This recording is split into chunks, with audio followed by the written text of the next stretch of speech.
Buenas, mi nombre es Kendall Lori Araya y hoy voy a hacer una pequeña grabación, una corta grabación sobre una investigación. Trata sobre sistemas de control automático que pretenden seguir un objeto en el espacio, ya sea a través de una cámara. Me voy a enfocar más que todo en una cámara, pero también puede ser a través de cualquier captura de imagen. Este,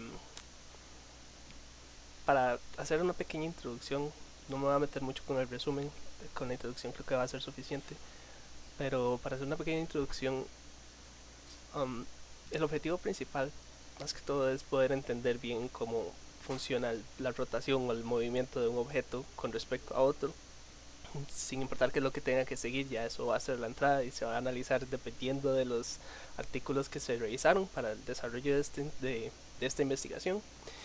Yo utilicé tres, quería utilizar más, pero en realidad como se usan muchas herramientas muy diferentes, se vuelve una investigación excesivamente larga y se sale del ámbito que se quería analizar o desarrollar. La pregunta que sí quiero mencionar, que fue puesta en la introducción, de qué distintas ventajas tienen los acercamientos desarrollados en la investigación y los artículos analizados. Si quiero hacer énfasis en esta parte porque um, la parte de control tal vez no responde muy bien esto, pero la parte del hardware, la parte de álgebra, la parte de usar MATLAB, eh, la parte de los sistemas, de estados, todo eso sí ayuda mucho en ver cómo se encuentran las ventajas de cada cosa. En las conclusiones, de hecho, expande mejor esta parte. Para el desarrollo o al inicio, me gustaría nada más introducir un poco la parte del hardware. Esto solo quería hacerlo como por aparte para ver que de verdad no importa muy bien qué es eh, el hardware que utilice, siempre y cuando se entienda bien el problema que se está analizando. Como voy a analizar tres, voy a presentar a las tres formas en las que estos tres artículos lograron resolver esta parte. En el primer caso se utilizó un motor DC. Para esta altura me imagino que ya todos hemos utilizado un motor DC, como se utiliza un puente H para poder hacer que cambie de dirección, de su orientación. Simplemente lo quise mencionar para poder ilustrar, bueno, mostrar esta imagen donde enseña un brazo robótico que eh, maneja una cámara donde ve cierta área y esa área está circulando en un área limitada para encontrar cierta cantidad de objetos. Esos objetos más adelante vamos a explicar que van a ser a través de color, ya sea azul o rojo. Se puede hacer con cualquier otro, pero la forma o la herramienta que se utilizó es bastante interesante. Luego se utilizaron los servomotores. Para esta imagen es un poco diferente, ahí no hay un servomotor físico por lo menos, o algo que uno pueda decir, sí, ahí hay un servomotor. En realidad son dos, y lo que está tratando de explicar es como en el PID se utilizaron dos servomotores para poder mover o rotar un gimbal o un estabilizador donde se puede introducir una cámara y así poder controlar sus ejes X, Y, Z en el espacio para poder seguir algo y utilizar eso como una entrada. Eh, y tercero, finalmente, con este motor, es un motor de pasos, un stepper. También imagino que muchos hemos utilizado un stepper, como se usa un ULN para poder determinar cómo es su rotación, ya sea la orientación o la velocidad o cómo funciona en sí. Este servomotor, la diferencia de los otros es que es bastante útil, es bastante fuerte, puede mover bastante, bueno, un peso bastante alto. Puede ser rápido dependiendo cómo uno se configure o cómo sea la entrada que se le está haciendo. Eh, entonces, en comparación a los otros, este se usó simplemente por eso, por velocidad y por control. Um, bueno, cada herramienta o cada parte fue utilizada más que todo por la pregunta o por el problema que cada artículo quiere resolver, porque aun cuando todos están siguiendo un objeto en el espacio o quieren localizar algo y mantenerse viendo ese objeto de diferentes formas, porque de verdad que se hacen de diferentes formas, eh, lo que quiero recalcar es que el hardware, la herramienta que se está utilizando, el motor, la estructura, si hay que imprimirla en 3D, lo que sea, siempre va a ser diferente. Lo importante es conocer la pregunta de qué es lo que está tratando de solucionar, cuál es el problema en sí que se está tratando de solucionar, porque lo más probable es que se intente utilizar algo que no es necesario. Y pues en realidad viendo estos artículos me encontré que muchos se toparon con problemas y lograron resolverlos, pero fue por eso, por no plantear bien la pregunta desde un inicio. Entonces por eso quería introducir con los motores, más que todo para mencionar que todos son diferentes, no por lo que hacen, sino por la respuesta o la forma en la que se puede solucionar el problema que ellos van a analizar. Pero bueno, para iniciar con los artículos, el primero va a tratar sobre el seguimiento a partir de colorimetría. Es una bonita palabra, sí significa lo que uno cree, que sigue a partir del color de un objeto. Simplemente eso, en este caso solamente se utilizan dos colores, que es el azul y el rojo. En la imagen que podemos ver en la parte superior derecha, se muestran estados. Como nosotros hemos visto en clase, es una buena forma de significar estados. Pero bueno, acá nada más se está mencionando que si la entrada, en esta entrada la S va a significar el color azul de este lado, no, sí, el color azul de este lado, del lado izquierdo, y el color rojo del lado derecho. Entonces, si hay un color azul, pero no hay un color rojo, entonces se mueve. Este, este aparato de acá gira de una posición a otra. Cuando llega al estado 1, hace lo mismo, busca un objeto azul y en el momento que lo encuentra cambia de dirección y se devuelve a la posición inicial y se mantiene en este ciclo. En cualquier punto en el que se tope con un objeto rojo, se va a volver a la posición 2. Como podemos ver, no importa el color azul, no importa si encuentra otro objeto de color azul, no importa, siempre y cuando hay uno rojo se va a mantener siguiendo ese objeto rojo. Para la parte de seguimiento, lo que hay que saber es nada más que una cámara se está moviendo de lado a otro y que cada vez que ve un objeto azul cambia de dirección, cambia de dirección, cambia de dirección, y en el momento que encuentra uno rojo lo sigue. Eso es todo lo que hay que saber de esta parte. Para la lógica de control, esta parte de acá, los ejes de la mano, del brazo robótico, se ven, o la lógica de cómo ellos funcionan, qué transformación sufre el brazo, o qué es lo que tiene que cumplir para cumplir uno de estos, cada uno de estos estados, se rigen a través de eso. Solo son en el eje X y en el eje Y, no necesita profundidad, no necesita acercarse para verlo, nada más necesita seguirlo, por lo tanto aquí no se considera, eso es importante encontrarlo, porque la verdad para cualquier cosa de seguimiento los tres ejes siempre van a notarse y casi nunca se necesitan los tres, simplemente se necesitan dos, aun cuando el seguimiento es en el espacio, y en nuestro espacio tridimensional. Entonces es bastante interesante ver por qué esto es así y cómo simplifica el trabajo, porque eso simplifica mucho. Uno cree que no, pero en el momento que introduce una tercera dimensión esto ya se vuelve bastante complicado. Bueno, esta parte de acá, lo que se hace ya para explicar cómo es que funciona este análisis que hicieron acá, es nada más encontrar un color. ¿Cómo ubico yo un color? Bueno, primero necesito una forma para decir dónde está. Si está, como vemos en cualquier gráfica, si está en la coordenada 0, 1, si está en la coordenada 1, 0, poder encontrarlo en un eje de coordenadas, en coordenadas X, Y. Para este caso, como se usaron colores, habían dos formas de hacerlo. Esto ya es una explicación un poco más amplia de por qué se utiliza HSV, bueno, Hue, Saturation and Value, en lugar de RGB, que todos conocemos que se refiere a los colores primarios de Red, Green, Blue. Y simplemente es por cuestión de, digamos, entre comillas, calidad, es más que todo lectura, porque si yo baso un color en qué tanto rojo, azul y verde tiene, puede que tenga un error, puede que confirme un error, y de hecho eso se puede calcular bastante fácil con cualquier sensor que uno tenga de color, donde lo que hace es recibir un color, medir la longitud de onda dependiendo de la salida de voltaje o la medida de voltaje que hay ahí, y con eso te da un valor, un integer, un entero de ese color.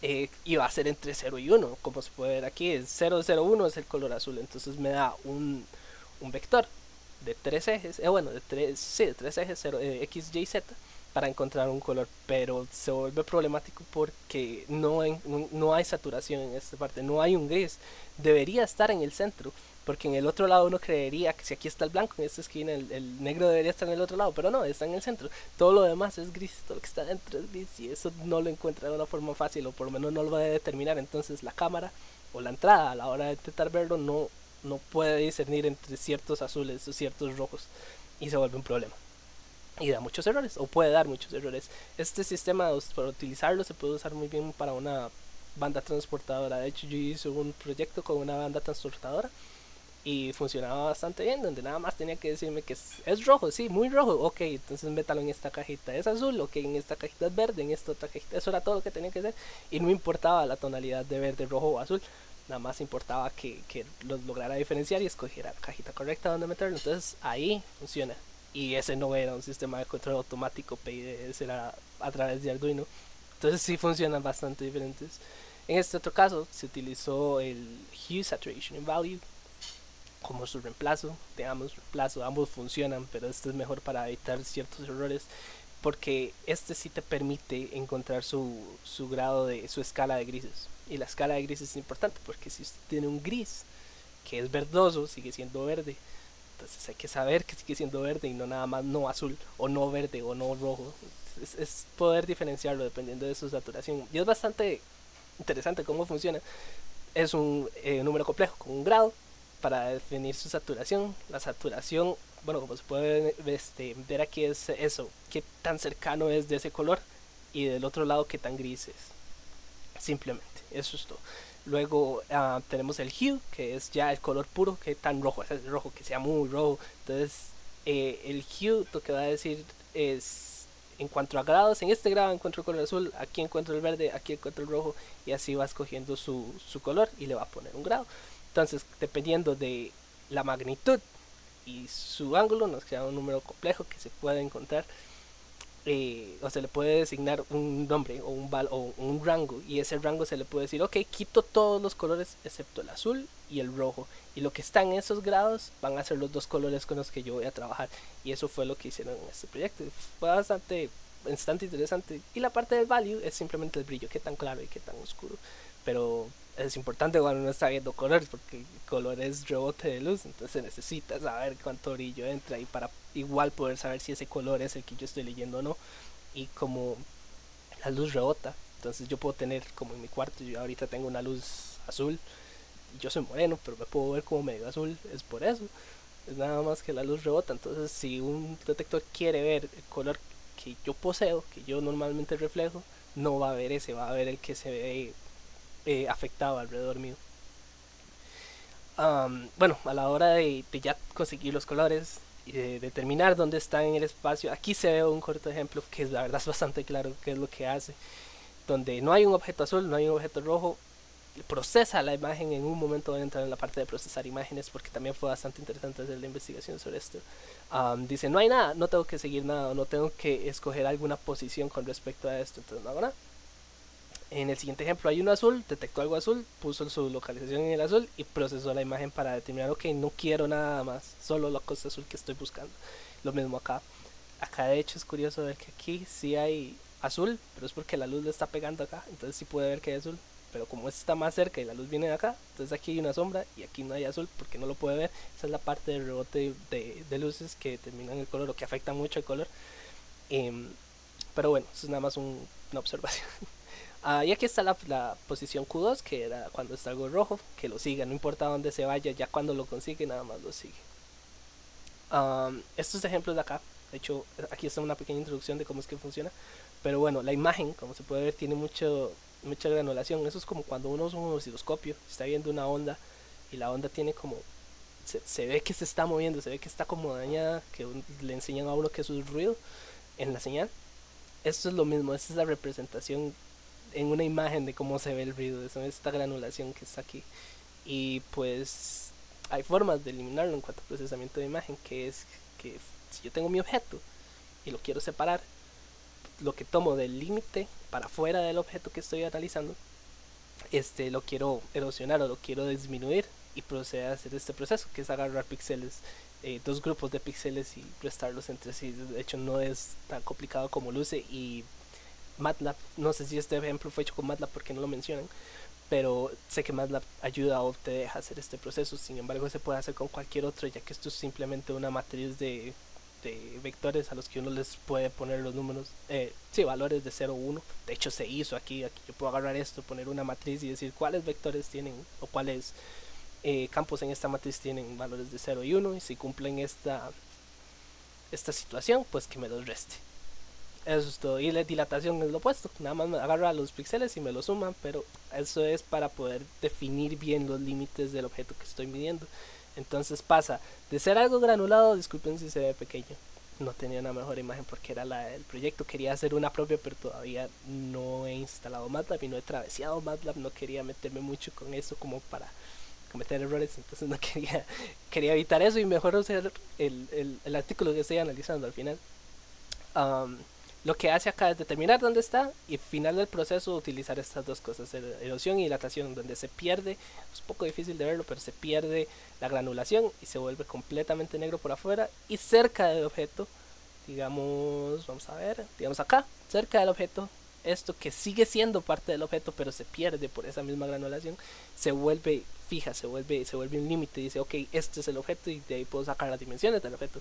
Incluso esa información se puede utilizar para crear una versión tridimensional si uno logra saber las dimensiones y los mete en un bounding box, pero ya eso es otro proyecto por aparte. Um, el segundo el segundo artículo muestra la respuesta en tiempo real de una cámara. En realidad casi todos muestran el tiempo real de una cámara, pero el acercamiento de este era simplemente que la cámara logre apuntar. Este era el que más me llamó la atención porque sí usa un objeto físico que se llama gimbal. Ese es un estabilizador nada más que logra mover sus tres ejes de forma separada. Y si yo agarro un otro objeto, un objeto secundario, y lo pongo en el gimbal, yo puedo modificar sus rotaciones y su orientación dependiendo de las posiciones. Lo más bonito, bueno, tal vez no bonito, pero es nada más que a mí me gusta. Lo más interesante que se utilizó es la herramienta las herramientas algebraicas que utilizan para resolver estos problemas porque se ven creativas. Hay algo que se llama los ángulos de Euler o las rotaciones de Euler o Euler, pero se pronuncia Euler. Que lo que dice a grosso modo o de la forma más informal pero fácil de entender es que yo tengo un objeto y si tomo uno de esos ejes y lo giro, los otros dos ejes se van a ver afectados. Si yo hago eso 3 veces con 3 ejes o 2 ejes, bueno, tienen que ser 3 vueltas. Yo puedo alcanzar cualquier posición y ya, eso es. Entonces si yo agarro un gimbal que tiene 3 ejes y pongo otro objeto y muevo esas dimensiones 3 veces, puedo alcanzar cualquier posición. Si yo puedo hacer eso y puedo crear un sistema que me permita mover los ejes de la forma que yo quiero para alcanzar la posición que yo quiero, pues ya encontré una forma de hacer que un sistema de control automático mueva un gimbal para hacer que una cámara se mantenga estabilizada. Solo necesito que la entrada sea la cámara, pero ya vimos cómo se puede hacer eso en la parte anterior. Esta fue por color, se puede hacer por cualquier otra forma. En este segundo ejemplo lo que hicieron fue utilizar bounding box, que es agarrar algo, una imagen o un objeto en el aire y calcularle su altura y su grosor y así crear una cajita bidimensional, porque tridimensional no es algo que se pueda, bueno, que hace la cámara por sí sola. La imagen lo que hace nada más como enseñarte un frame y ya parece tridimensional porque así percibimos nosotros la luz, pero es un frame, es bidimensional. Entonces pone una cajita nada más alrededor y esa cajita pues tiene dimensiones y de esas dimensiones puedo seguir el objeto y también puedo calcular bastantes cosas, hacia dónde va, cuál es su rotación, si fuese necesario la normal, aunque no creo que sea necesario la normal, pero bueno, la normal podría servirme para saber en qué dirección va, digamos un águila o un pájaro que estoy grabando, hacia qué dirección está volando, cosas así. Esa va a ser la parte de entrada y lo único que se necesita para el seguimiento, para la rotación de ese sistema es esto, las rotaciones de Euler. Eso es un pequeño ejemplo, este sí lo hice yo porque el artículo no tenía y es bonito porque se puede ver, porque no es tan difícil de poder observarlo. Me hubiera gustado hacerlo un poco más claro, pero se me ocurrió cómo hacerlo ya después de haber terminado la investigación. Pero bueno, aquí tiene una cara de cierto color. Lo que hace aquí es agarrar el eje Z, que va para acá. Está en el eje local y el eje global, que el eje global es el espacio donde se encuentra, digamos yo, donde estoy, espacio, y eso es un eje global. Y el eje local es el mío. Yo siempre tengo mi Z, siempre tengo mi Y y mi X. No importa dónde yo voy, ellos siempre me siguen hacia donde, digamos, si yo digo que la Y es hacia el frente mío, no importa hacia donde yo camine, mi Y siempre es hacia el frente. Un ejemplo nada más. Entonces, yo tomo la Z de este cubo y la giro 45 grados. Y ahora esta es mi nueva rotación de ese cubo. El eje global se mantiene igual, él no se tiene por qué cambiar porque el espacio no se está moviendo respecto a este cubo, pero como yo moví el cubo, entonces sí. Y ahora tiene nuevos ejes locales con respecto a los globales o con respecto a los originales también. Normalmente se miden con respecto a los originales porque no hay un punto de referencia como para todo general, para todos, no importa quién haga el proyecto, entonces es mejor hacer un punto de referencia nada más donde se inicia o cuál es mi paso anterior o mi rotación anterior. Eso es todo. Luego de esa rotación se toma el eje X y se gira también 45 grados y obtengo esta rotación. Ahora yo no he rotado el eje Y todavía, sin embargo ya se vio afectado. Y si nos vamos a la última posición, vemos que comparando esta última posición con la primera, el eje Y sí rotó, pero yo nunca lo roté, yo nunca lo tomé y lo roté, por lo tanto se ha afectado. Eso nos deja confirmar que sí se puede alcanzar cualquier rotación con esos tres. Dos cosas que tomar en cuenta es los ejes, la jerarquía de los ejes que se están utilizando son X, Y, Z. Euler menciona, o bueno, cuando estaba investigando esto, Euler menciona que es bueno utilizar solo dos como referencia, XYX, XZX, que se repita el primero y el primero y el último. Eso evita la segunda parte, el segundo punto, que es algo que se llama gimbal lock, que es que si yo tengo XYZ y muevo X, Y y después Z, puede que, o hay un punto de hecho donde uno de los ejes se encaja perfectamente con otro de los ejes, lo que hace que pierda una dimensión para ese objeto o para la rotación de ese objeto, y ya eso es un problema, porque si yo vuelvo a rotar eso ya lo perdí donde estaba, entonces ya no están, ya no son, um, ya no tienen un ángulo de 90 grados entre ellos y los ejes siempre deberían tenerlo, la ley de la mano derecha y todo eso. Bueno, finalmente para ya terminar esta parte de la rotación de Euler, esto es simplemente una explicación matemática de cómo se hace. Esto también la terminé haciendo yo porque el ejemplo lo hice yo en una aplicación por ahí. Y esto es lo único que nos dice, ok, esta es la transformación de la rotación en términos de seno y coseno basado en un ángulo, el primer ángulo que se movió. Luego la siguiente rotación, estos son los cambios que tuvo dependiendo de eso. Y luego la tercera rotación, ven que este y este son iguales, es porque estos dos son Z, este es el de X. Hay otro para Y, también se puede hacer a mano en realidad, pero se lleva mucho rato y ya se sabe cómo son, entonces pero es buena práctica para matrices y para sistemas de ecuaciones. Luego se hace la postmultiplicación. Yo me quedé buscando qué era eso, entonces empecé a buscar. Simplemente es una multiplicación en orden. Multiplico este por este y cuando tengo el resultado lo multiplico por este. Y es por ser matrices, por lo tanto el orden sí importa. Entonces es más que todo por eso. Y pasé mucho tiempo investigando, la verdad, para hacer algo tan simple, algo que ya sabía. Entonces, sí, es nada más eso para que sepan.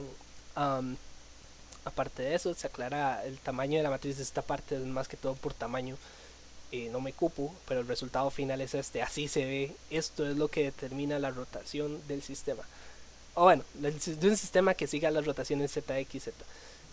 Si va a utilizar algo en otra, aplique las rotaciones que quiera. Eso sí tiene que entender, como mencioné al inicio, hay que entender bien el problema de lo que uno está eh, tratando de solucionar, porque hay un eje que normalmente no se necesita. Por ejemplo, si yo no tengo mi teléfono, sí tengo mi teléfono, yo tengo mi cámara acá y yo quiero seguir algo en el espacio, yo desde el inicio yo sé si yo necesito grabar así o grabar así. Entonces en medio de la grabación yo no necesito estar dándole vuelta a mi teléfono. Lo puedo hacer, pero estaría como raro. Pero si tengo un sistema automático, nada me detiene con que yo haga esto y de la nada mi teléfono termina al revés y después haga esto y ahora estoy en la posición inicial pero con la orientación incorrecta. Entonces eso es un problema, hay que evitar una rotación. Entonces si yo quiero llegar de aquí a aquí y después de aquí a aquí, es mejor nada más primero así y después así, y así me evite una rotación, un eje por completo, y puedo llegar a cualquier punto sin necesidades de eje. Eso fue todo lo que aprendí de esta parte, es muy interesante. Y este tema, de hecho, lo quería expandir un poco más, pero siento que lo vamos a ver más adelante, o se va a cursar más adelante. Y una cosa es la herramienta, cómo se utiliza, y otra cosa es la herramienta que es, cómo entenderla. Y siento que la parte de cómo entenderla tiene demasiados usos como para sentarme a explicarlo. Se sale también del ámbito de la investigación, entonces no hacía falta. Pero bueno, el tema en particular, como puse acá, es el jacobiano, o el determinante jacobiano, las matrices jacobianas, sirven más que todo como es un cambio inmediato, sirve para determinar un cambio inmediato en una transformación, o ayuda, por lo menos en este cambio, en esta investigación se utilizó para eso. Y lo que querías encontrar era más que todo ver la trayectoria la orientación, cuál es esa transformación que sufre cuando yo aplico esto. Entonces estas dos cosas van de la mano y de hecho se vuelve como es un cambio inmediato, yo tengo que saber cuando cambió un poquito, qué tanto cambió con respecto al inicio, entonces se vuelve una retroalimentación negativa. Y de hecho, eso nada más por conclusión, oye, debe ser, por ser inmediato, debería ser algo que yo tengo que saber cómo estaba antes para saber cómo está ahora, para poder siguiendo hacer el cambio. Entonces debería ser una retroalimentación negativa, y pues sí lo era. Este simbolito aquí no parece, pero es una J. Y este es el Hakoyano, y es una retroalimentación negativa, nada más para saber a dónde está y para dónde va, o dónde estaba y para dónde va, que eso también lo voy a abordar un poco más adelante en el siguiente artículo. Luego vamos a la... de hecho ya sigue. Es el procesamiento de imágenes y control difuso. El control difuso fue súper interesante. Yo no sabía que eso era así. Es curioso porque es bastante intuitivo, como que todos lo tenemos, pero no nos damos cuenta hasta que nos presentan el tema, que está la lógica booleana de sí o no, de cierto, verdadero, de unos y ceros. Entonces algo es meramente cierto o algo es falso. Y ya. En el control difuso es eso, es difuso, es borrosito, es difícil determinar si algo es o no es. Como el ejemplo que encontré, que de hecho está en las referencias, que fue bastante claro, es que alguien pregunta, ¿el cielo es azul? Y alguien le responde, ¿qué tan azul? Y tiene sentido, porque sí, es azul, pero ¿qué azul está usando de referencia? ¿Qué tan azul? El celeste cuenta como azul si llega al borde si uno ve al horizonte en la Tierra, llega a un borde, hay una curva donde rebota la luz, y el rebote hace que la luz vaya más lento, lo que hace que haya diferentes colores. Entonces ya como hay diferentes colores, yo no lo percibo azul, lo que hace que el cielo no sea azul. Entonces es como una persona molesta. La persona molesta que uno le pregunta algo que debería ser fácil de responder y te dicen, bueno, depende. Algo así. Pero es bastante interesante. Y en esta investigación se utilizó para la aplicación de MATLAB. Aquí se abordó MATLAB por todo lado. De hecho, tengo una de mis conclusiones trata sobre MATLAB. Pero bueno, cruzaré ese puente cuando llegue. Um, en este caso lo que están haciendo es tomar una imagen, una línea muy simple en realidad, que se recibe a través de una webcam, con la que estoy usando ahorita. Determina, le selecciona, bueno, no selecciona, lo toma, escoge el centro o determina un centro, punto 0,0, y de ahí genera un espacio vectorial de, de X y Y, nada más, no tiene profundidad. Como siempre, hay un eje que normalmente no se usa porque no es necesario. Importante saber eso cuando se está planteando el problema que sea que vaya a arreglar, si tiene que ver con dimensiones. Hay un eje que al rato no se usa, fíjese cuál, haciendo prueba y error con las manos. Yo lo hice con las manos en realidad para saber cómo es que no se hace. Si yo tengo por ejemplo, este artículo es solo el inicio de algo un poco más grande, o bueno, de hecho es más grande, que es, me imagino que todos hemos visto el video de un carrito haciendo así, siguiendo una línea súper rápido y se pierden en un laberinto y tienen que llegar al final. Es el inicio de uno de esos. Um, si el objeto hace así, pero el carro va avanzando hacia el frente, entonces yo necesito el eje X, bueno, el eje Y en realidad, porque me estoy moviendo en el eje Y, pero estoy cruzando el eje X, me estoy moviendo en el eje X, pero estoy cruzando el eje Y, y también voy a avanzar en el eje Y para el frente, pero estoy cruzando el eje X porque también me estoy moviendo para los lados al mismo tiempo, pero nunca estoy avanzando hacia adentro. Es como que el carrito fuera a meterse dentro de la tierra o brincar. El carrito no va a hacer eso, por si lo que va a hacer es seguir una línea en el piso, no debería hacer eso, dependiendo, pero bueno, yo no hice la investigación de ellos y es solo el inicio. Pero bueno, eso es nada más algo que tomar en cuenta cuando uno va a hacer su propio proyecto, tomar en cuenta eso, qué limitantes o qué cosas no son necesarias, porque se va a ahorrar mucho análisis. Bueno, volviendo a la, pues siempre me pongo ahora, volviendo a la a la investigación. En este caso usaron un montón de cosas que yo no conocía, pero son bastante intuitivas, no son tan complicadas, pero si lleva su ratito poder trabajarlas.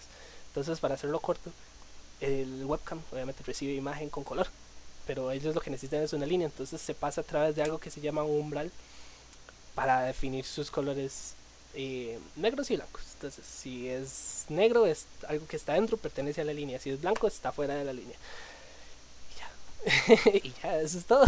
Con eso ya puedo definir sus dimensiones, puedo crear un centro, que de hecho fue lo que se hizo ahí. Se sacó esta primera imagen y dice, ok, esa es la línea, ese es el grosor de la línea. Yo sé dónde están mis límites con respecto a la línea. Digamos, 50 píxeles para acá, 50 píxeles para allá. Y ese es el centro. Y de aquí para que la línea se vaya a mover alrededor, para acá, para acá. Entonces voy a crear un espacio vectorial también, igual que la vez pasada, donde van a haber 107, bueno, menos 107 píxeles para acá y 107 píxeles para acá. No sé por qué 107. Me parece extraño, te faltaban 3 para 110, bien pudo haber sido 110. Es más, aquí es más fácil seccionar las cosas de 10 en 10, hasta lo hizo, pero aquí quedó en 107. Injustos, supongo, no sé, me parece extraño, no afecta en nada, pero si lo va a partir no se va a ver tan bonito.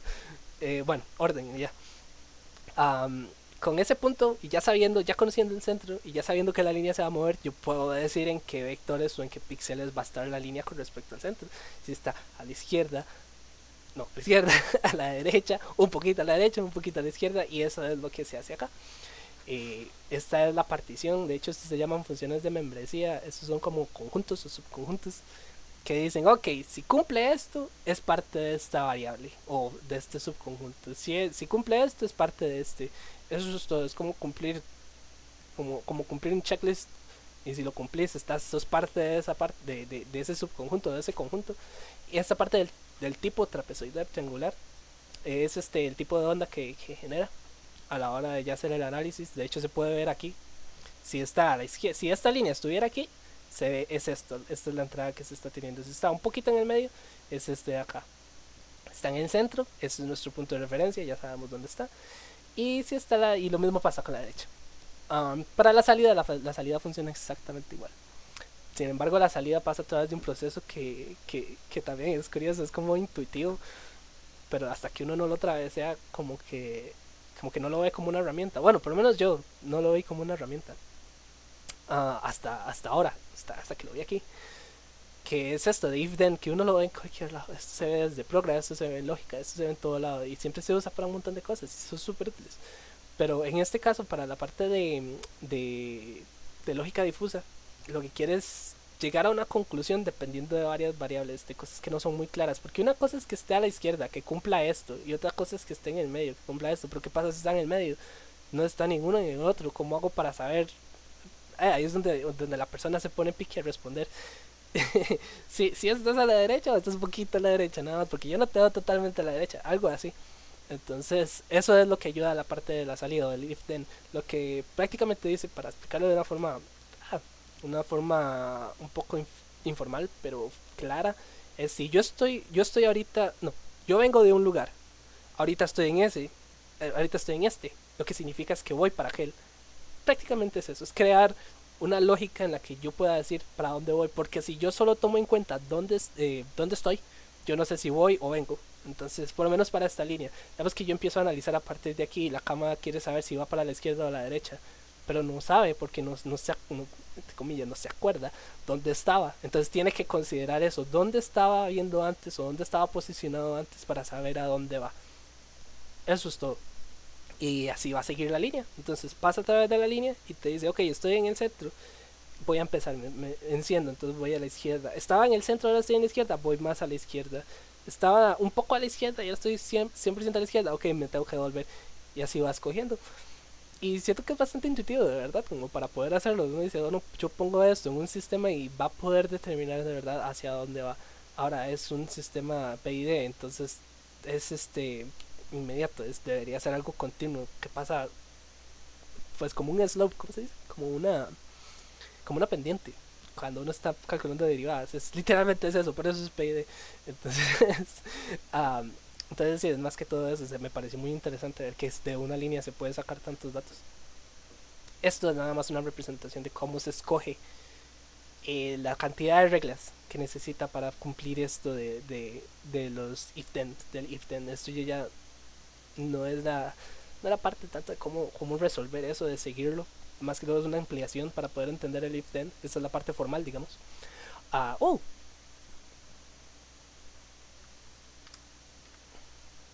está.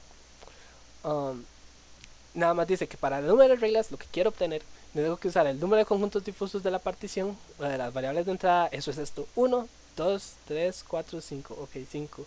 Y tengo que elevarlo al número de entradas, que esto es solo una entrada, una salida. La entrada es la línea a través de la cámara, o la posición de la línea a través de la cámara.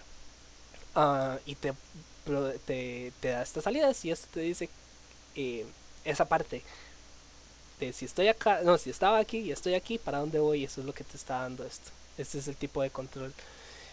Y bueno, al final, este proyecto lo que logra es eso, reposicionar la cámara dependiendo de dónde estaba antes. Y listo, es súper simple. Y se ve que es el inicio de algo, porque en sí no alcanza nada estar haciéndole hacia una línea para poder moverlo por sí solo. Pero ya decirle a un carrito o a un robot, camine a través de esta línea siguiendo esa entrada y después le pones una curva, entonces sabe qué tiene que hacer, sabe qué es lo que tiene qué cambios son necesarios. Habría que ver más que todo cómo se desarrolla para verlo más adelante, pero bueno, sería bonito intentar hacerlo más que solo investigarlo. Cuanto a las conclusiones, bueno, al inicio yo planteé la pregunta de qué distintas ventajas tienen los acercamientos desarrollados en la investigación y artículos analizados. Ya conociendo esa pregunta, yo creo que de hecho la respondí bastante bien al inicio, o bueno, no bastante bien, sino que respondí lo que quería alcanzar. Yo ya tenía una idea de lo que quería alcanzar con esto. este, que es más que todo conocer bien la pregunta, el problema que tengo yo. Si yo tengo un problema, tengo que pensar o analizar muy bien desde antes qué es lo que quiero hacer, qué necesito, porque si yo pongo cosas de más, voy a tener problemas. No es como que no se puedan arreglar y tampoco es como para decir para qué, sino porque simplificar es parte de la resolución de problemas. Y cuando uno simplifica, logra deshacerse ya sea de gastos económicos, de tiempo trabajando, de la cantidad de análisis que se tiene que hacer, ¿cómo se llama esto? El tiempo computacional, digamos, cuánto computa algo para poder completar cierto proceso, como hacer un cálculo de una matriz, de una multiplicación de matrices muy grandes. Es un proceso que se lleva tiempo, aun cuando lo hace una computadora. Se hace, se cumple y relativamente corto. Yo me puedo quedar esperando unos 30 segundos, un minuto, no pasa nada, ¿no? Eso fue lo que perdí.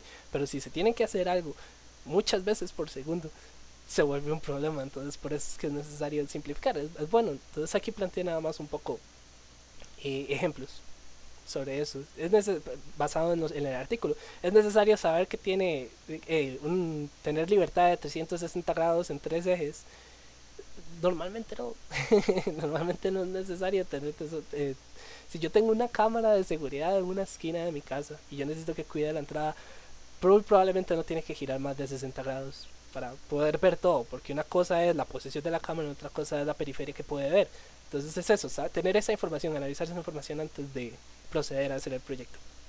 Para eso es la investigación. Bueno, ya que se aborda lo del planteamiento del problema, lo de las entradas múltiples y entrada y salidas múltiples, quise como encontrar algo sobre esto, pero muchos, tiene razón el profesor, muchos sistemas utilizan una simple entrada y una misma salida. Probablemente van a haber otros que vamos a ver más adelante, o uno mismo por interés propio va a encontrar más adelante que tienen múltiples entradas y múltiples salidas. La parte de simplificar se va a volver más difícil. Está bien conocer qué es el sensor, o por lo menos estar pensando desde antes cuál es el sensor que se va a utilizar, más que todo por qué información puedes obtener y qué tan creativo es uno para obtener esa información, porque prácticamente lo que hace es incitarte a investigar más o a querer aprender más sobre temas que no son tu fuerte. De hecho, esto también lo menciono un poco más adelante. Bueno, de hecho es esta parte, la parte de la creatividad, que personalmente sí, esto yo lo escogí porque hay una aplicación que a mí me gusta usar, tiene que ver con animación y con modelaje en 3D. Es simple interés propio, pero se puede aplicar mucho porque es geometría. Entonces yo puedo obtener mucha información de una cara o de una superficie. Cómo rebota la luz va a depender de una superficie, si la superficie es curva, si la superficie es recta, cuál es el ángulo en que está, que yo estoy viendo esa superficie con respecto a la fuente de luz. Todos esos son detallitos que tal vez uno no sabe al inicio, pero después tiene un problema como el de colorimetría, que se va a enfrentar a un problema. Yo sé que se va a enfrentar a un problema. Hay algo que se llama Fresnel, que es cuando que todos lo hemos visto, pero al rato no se sabe cuál es el nombre, o al rato lo vimos en clases, que cuando yo tengo un objeto y lo pongo casi que paralelo con la fuente de luz, se pone totalmente blanco y pierde color. ¿Cómo hace el proyecto de colorimetría para evitar ese problema? Para la cámara va a ser prácticamente invisible. Entonces, bueno, ahí es donde entra la parte de creatividad, de cómo resolver ese tipo de problemas, cómo tomarlos en cuenta, por lo menos. Y como eso es solo un momento, lo que pasa es eso. Cualquiera diría que de hecho se puede usar lo mismo de if then, si antes era azul, ahorita es blanco. Voy a moverme un poquito para ver si todavía es azul. Pero bueno, esas son las teorías. Bueno, ahí es donde entra la parte de creatividad y experiencia, que para lo de la experiencia somos los estudiantes, bueno, por lo menos yo en este momento soy estudiante, entonces hay muchas cosas que todavía no conozco, como MATLAB sale por todo lado y todavía no lo conozco, tengo que instalar, por dicha lo vamos a ver esta semana. Um, Aparte de eso, durante esta investigación aprendí sobre el jacobiano, no tenía idea de qué era, lo mencioné y ahora me sale por todo lado el jacobiano, y cada vez que veo algo sobre el jacobiano lo usan para diferentes cosas. Entonces creo que la herramienta en sí es muy útil. La parte de colorimetría y la teoría de color ya la sabía un poco, eh, igual por interés propio. Las transformaciones uno las ve desde antes y tal vez uno no se da cuenta porque van como de 0 a 100, donde algo era muy pequeño. Yo tengo un vector 0,1 y lo multiplico por 2, 0,2 creció. Pero después te empiezan a meter cosas que te cambian el espacio vectorial y es un poco complicado. O bueno, es difícil de entender por qué se mueve de la forma que se mueve. Y bueno, el jacobiano también ayuda mucho para entender eso. La lógica difusa ya es otro mundo, es algo muy grande que también creo que es por interés propio que uno debería investigar sobre este. Las rotaciones de Euler la verdad son solo una herramienta, o por lo menos yo lo veo como solo una herramienta, que tienen un solo problema y ese problema es muy atacable, se puede solucionar. De hecho hay otra forma que aparte de las rotaciones de Euler que se puede utilizar, que son los cuaterniones. Eso ya es otro mundo, la verdad. Eso ni siquiera lo quise tomar en cuenta para la investigación porque lo intenté y creo que todavía me faltan ciertas bases para poder expandir sobre ese tema. Y algo que sí quería mencionar, para salirse de la parte positiva, como menciona aquí, es la dependencia a MATLAB. No había un solo eh, artículo que no dijera procedemos a hacer esto en MATLAB. Y bueno, yo todavía no estoy utilizando MATLAB, no lo hemos utilizado, como digo, lo utilizamos esta semana. Pero se ve que es una dependencia muy grande. No sé si hay más, no investigué si habían más aplicaciones que se pueden usar, no revisé, no investigué si hay formas de hacerlo sin necesidad de la aplicación, todo a cabeza, digamos, todo por puro conocimiento, por práctica y por poner más tiempo haciendo el trabajo a mano, pero sigue siendo una herramienta. Entonces, poder, poder yo decir, hey, sé usar MATLAB, me requiere de mí una inversión no solo económica, sino también de tiempo. La parte de tiempo está bien, porque es una inversión de cada persona, cada uno verá si hace esa inversión de sentarse a aprender, ni siquiera obtener nada de eso aparte de conocimiento, simplemente aprender. Y pues a mí me gusta mucho hacer eso, pero siento que estoy limitado con la demanda, porque 20 días gratis es para aprender. Siento que no alcanzo mucho en 20 días. O bueno, no lo sé, todavía no lo he empezado. Prefiero cursar ese puentecito también cuando llegue a él. Pero sí, creo que como conclusión esa parte es importante para tomar en cuenta. Y finalmente, sí aclara muchas dudas. Esta investigación fue larga. Yo siento que pasé varios días sentado nada más leyendo. Al inicio, las primeras semanas, cuando el proyecto fue puesto, yo simplemente pasé leyendo y leyendo y leyendo para ver qué podía entender, porque muchos proyectos se salen de lo que están tratando de alcanzar, entonces se vuelven excesivamente extensos. De hecho, a mí me pasa cuando hablo y, y traté de encontrar algo corto, algo conciso, algo que igual me diera información nueva. Y al final lo logré conocer temas nuevos que lo que hace es nada más dejarme querer aprendiendo más, como que me incitan a querer aprender otros temas qué otras cosas yo con las que yo interactúo todos los días, este, eh, no sé, podrían serme útiles para seguir experimentando, para seguir creciendo ese conocimiento sobre eso. Ojalá MATLAB. Pero bueno, muchas gracias. Esta fue mi presentación del proyecto. Buenas tardes.